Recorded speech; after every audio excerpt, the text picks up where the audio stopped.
Hello दोस्तों, नमस्कार। स्वागत है आपका बिहार एक्सप्रेस न्यूज में। ताज़ी नजर डालते हैं बिहार की तमाम मुख्य बड़ी खबरों पर। इससे पहले वीडियो को लाइक नहीं किया तो लाइक करें, साथ ही चैनल को सब्सक्राइब कर लीजिए।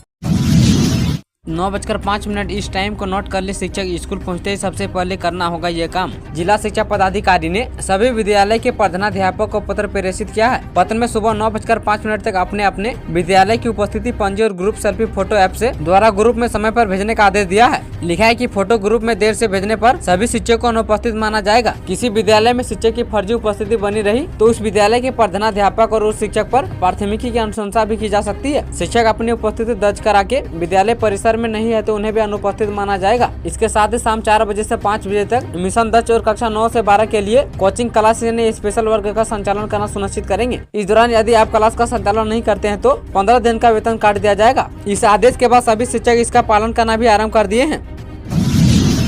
इंडिया गठबंधन की सीटों का कल होगा बंटवारा। आरजेडी इन दो दिग्गज नेताओं को भेज रही दिल्ली। विपक्षी दलों के महागठबंधन की सीटों के बंटवारे को लेकर दिल्ली में आज एक अहम बैठक होने जा रही है। सियासी गलियारों में इसे लेकर चर्चा है कि इसमें अंतिम सहमति बनने के बाद सीटें फाइनल हो जाएगी। बता दें कि बिहार में लोकसभा सीटों के लिए राजद ने अपने 2 दिग्गज नेताओं को इसमें शामिल होने के लिए भेजा है। हालांकि कांग्रेस के सूत्रों ने बताया कि उनकी ओर से सीटों को लेकर कोई संशय नहीं है। पार्टी 9 से 10 सीटों पर चुनाव लड़ने को तैयार है और लोकसभा क्षेत्र के साथ उन पर लड़ने वाले प्रत्याशियों के नाम भी तय कर लिए गए हैं। बुधवार को दिल्ली में तमाम दलों के नेता बैठक करेंगे। इसके बाद भी सहमति नहीं बनती है तो पहले 2 चरणों के लिए सीट बांटकर उनका ऐलान किया जा सकता है। बिहार का बेगूसराय दुनिया का सबसे प्रदूषित शहर IQAir ने जारी की रिपोर्ट। बिहार के बेगूसराय शिशु संगठन IQAir की ओर से जारी विश्व आयु गुणवत्ता रिपोर्ट 2023 में 118.9 माइक्रोग्राम प्रति घन मीटर के औसत PM 2.5 सांद्रता के साथ सबसे प्रदूषित नगर में शामिल हो गया है। यहाँ वर्तमान समय में यह हालत है कि शहर की हवा सांस लेने लायक नहीं बची है और बेगूसराय का एयर क्वालिटी इंडेक्स 400 के पार हो गया है।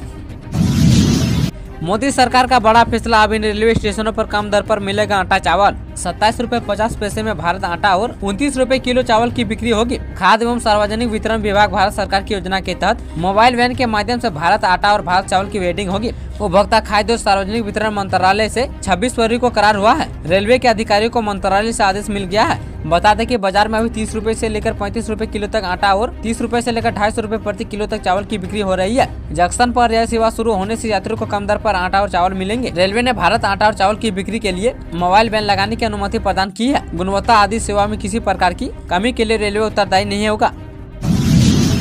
हाजीपुर से चुनाव लड़ेंगे चिराग पासवान। चाचा को लेकर बोले, मैं चुनौतियों से नहीं डरता हूं। लोक जनशक्ति पार्टी ने हाजीपुर सीट से चिराग पासवान को उम्मीदवार बना दिया है। यह फैसला पार्टी के केंद्रीय संसदीय बोर्ड मीटिंग के बाद सामने आया है। इस दौरान मीटिंग से बाहर आई चिराग पासवान ने कहा कि जल्द ही उनकी पार्टी कई उम्मीदवारों की लिस्ट जारी करेगी। इससे पहले बिहार की सियासत में बीते दिन मंगलवार को सियासी ड्रामा तब सामने आया था जब चिराग पासवान के चाचा पशुपति पारस ने केंद्रीय मंत्री पद से इस्तीफा दे दिया था। जब चिराग पासवान से पत्रकारों ने उनके चाचा पशुपति पारस के हाजीपुर लोकसभा सीट से चुनाव लड़ने के बयान के बारे में पूछा तो चिराग ने कहा कि कोई समस्या ही नहीं है, मैं चुनौतियों से कभी नहीं डरा हूं और मैंने हमेशा चुनौतियों का बहादुरी से सामना किया है, इसलिए आज मैं यहाँ खड़ा हूँ। बिहार अशोक महतो की पत्नी कौन है? चुनावी माहौल के बीच बाहुबली की शादी से गरमाया कयासों का बाजार। बिहार में बाहुबलियों की लिस्ट में शामिल रहे अशोक महतो एक बार फिर से सुर्खियों में है। पिछले साल 2023 में अशोक महतो जब चर्चे में आए थे तब भागलपुर जेल से उन्हें रिहा किया गया था। अब अशोक महतो शादी करके एक बार फिर से सुर्खियों में बने हुए हैं। लोकसभा चुनाव की बढ़ चुकी रणभेरी के बीच अशोक महतो की विवाह को लोग सियासी चश्मे से भी देख रहे हैं। संभावना जताई जा रही है कि अपनी पत्नी को वो अब चुनावी मैदान में भी उतार सकते हैं। अशोक महतो ने हाल ही में विवाह रचा लिया है और उनकी विवाह की तस्वीर अब वायरल हो रही है। अशोक महतो करीब 60 साल के हैं और उनकी नई नवेली पत्नी अनिता करीब 45 से अधिक उम्र की बताई जा रही है। मिल रही जानकारी के अनुसार पटना के करोटा मंदिर में दोनों शादी के बंधन में बंधे हैं। उनकी इस शादी के पीछे सियासी मकसद की भी चर्चा है। हालांकि अभी केवल इसे कयास ही लगाए गए हैं। आरजेडी कांग्रेस की आज बैठक, सीट शेयरिंग पर लग सकती है मुहर। लोकसभा चुनाव 2024 के लिए जन अधिकार पार्टी का विपक्षी दलों के इंडिया गठबंधन में शामिल होना तय हो चुका है। वह पूर्णिया लोकसभा सीट से चुनाव लड़ सकते हैं। उनके विपक्षी गठबंधन में शामिल होने का आधिकारिक ऐलान होना बाकी है, लेकिन इस गठबंधन की पूरी तस्वीर साफ हो चुकी है कि पप्पू यादव ने खुद जानकारी दी है कि वह विपक्षी गठबंधन में शामिल होकर पूर्णिया लोकसभा सीट से चुनाव लड़ना चाहते हैं। चुनाव से पहले नीतीश कुमार को एक और झटका, इस नेता ने भी छोड़ दिया जेडीयू का साथ। लोकसभा चुनाव से पहले नीतीश कुमार को लगातार झटके मिल रहे हैं। उनके पार्टी के अब तक कई नेता अपना पाला बदल चुके हैं। अब एक और नेता ने उनका साथ छोड़ दिया है। इसके साथ उन्होंने अपने इस्तीफे का कारण भी बताया है और पिछले कुछ दिनों से नाराज चल रहे थे। बता दें कि इससे पहले अल्पसंख्यक प्रकोष्ठ के नेता ने जदयू का साथ छोड़ा था। उन्होंने कहा कि कुमार प्रजापति समन्वय समिति के नेतृत्व में पटना के बाबू सभागार में आयोजित सम्मेलन में मुख्यमंत्री को आमंत्रित किया गया था, लेकिन वे समाज को उपेक्षा करते हुए इसमें शामिल नहीं हुए थे। उन्होंने कहा कि इन सभी कारणों से आहत होकर मैं इस्तीफा दे रहा हूँ। बिहार में चुनाव की ताबड़तोड़ कार्रवाई, इन जगहों पर हुआ एक्शन, इस पार्टी के नेताओं पर भी शिकंजा। चुनाव आयोग के निर्देश पर राज्य में निष्पक्ष चुनाव कराने के लिए प्रदेश व्यापी सख्ती बरती जा रही है। इसी क्रम में मंगलवार को जांच के दौरान करीब 18 लाख रुपये बरामद किए गए हैं। मधेपुरा जिले में लाउड स्पीकर बजाने के कानून के संदर्भ में एक केस दर्ज किया गया है। बक्सर, पूर्णिया, पूर्वी चंपारण तथा शेखपुर जिला अंतर्गत अवैध बैठक, भाषण आदि के संदर्भ में एक केस रिकॉर्ड किया गया है। वहीं करीब 71 लाख रुपए की ड्रग्स जब्त की गई है। मुख्य निर्वाचन अधिकारी कार्यालय के अनुसार आदर्श आचार संहिता के तहत 24 घंटे के अंदर 4507 पोस्टर और 20,551 बैनर के साथ अन्य 1391 मामलों पर कार्रवाई की गई है। शिक्षा विभाग का अब तक का सबसे बड़ा एक्शन, 15 दिन के भीतर एक साथ चली गई 815 शिक्षकों की नौकरी। राज्य में फर्जी तरीके से नियुक्त नियोजित शिक्षकों पर बड़ी कार्रवाई की जा रही है। ऐसे में 815 शिक्षकों की सेवा 15 दिनों में समाप्त करने का निर्देश विभाग ने दिया है। इस संबंध में प्राथमिक शिक्षा निदेशक मिथिलेश मिश्रा ने मंगलवार को सभी जिले के शिक्षा पदाधिकारियों को पत्र भेजा है। इसमें रंजीत पंडित की याचिका पर पटना हाईकोर्ट के निर्देश का हवाला देते हुए लिखा है कि निगरानी की जाँच में 2126 नियोजित शिक्षक फर्जीवाड़े के दोष पाए गए थे। इनमें से 1310 की सेवा नियोजन इकाई द्वारा समाप्त की गई है और एक शिक्षक का केस निगरानी ने वापस ले लिया है। शेष 815 ऐसे नियोजित शिक्षकों की सेवा समाप्त करने की कार्रवाई लंबित है। निदेशक ने सभी जिला शिक्षा पदाधिकारी को नियोजन इकाई से समन्वय स्थापित करते हुए सेवा समाप्ति की कार्रवाई करने को कहा है। पटना समेत 6 जिलों में मौसम विभाग का ऑरेंज अलर्ट जारी, ठनका और ओले गिरने की भी चेतावनी।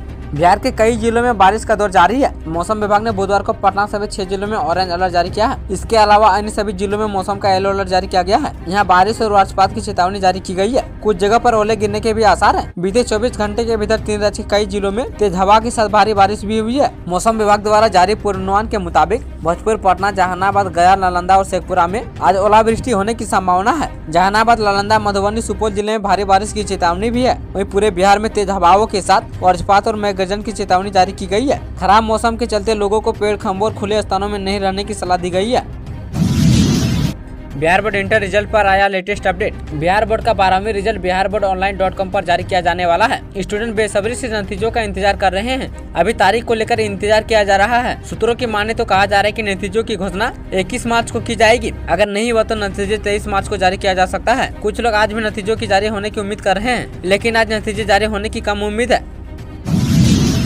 लोकसभा चुनाव के पहले चरण का नामांकन आज से बिहार की 4 सीटों के लिए अधिसूचना जारी। पहले चरण के लोकसभा चुनाव के तहत बिहार की 4 सीटों के लिए नामांकन की प्रक्रिया बुधवार से शुरू हो गई है। ये सीटें गया, जमुई, नवादा और औरंगाबाद की है। इसकी तैयारी पूरी कर ली गई है। वैसे दोनों संगठनों की ओर से प्रत्याशियों की घोषणा नहीं किए जाने से पहले दिन नामांकन के आसार कम है। गया स्थित समाहरणालय में 25 दंडाधिकारी एवं पुलिस पदाधिकारी और बल की प्रतिनियुक्ति की गई है। नामांकन पत्र दाखिल करने के लिए निर्वाचित पदाधिकारी कार्यालय की 100 मीटर की परिधि में 3 वाहनों से अधिक का प्रवेश वर्जित रहेगा। औरंगाबाद में 20 मार्च से 2 अप्रैल तक यातायात की अलग व्यवस्था की गई है। नवादा में भी किसी भी प्रत्याशी की ओर से नाजिर शुल्क जमा करते हुए रसीद नहीं लिया गया है। ऐसे में माना जा रहा है कि पहले दिन एक भी नामांकन पत्र दाखिल नहीं होगा। जम्मू में समाहरणालय के समय बैरिकेडिंग की गई है। पहले चरण की वोटिंग 19 अप्रैल को होनी है, जिसमें सूबे का 4 सीटें शामिल है। इन सीटों पर नामांकन की अंतिम तिथि 28 मार्च तक है और 2 अप्रैल तक नाम वापस ले जा सकेंगे। इस चरण में देश भर की 102 सीटों पर 19 अप्रैल को मतदान होगा और 4 जून को नतीजे आ जाएंगे।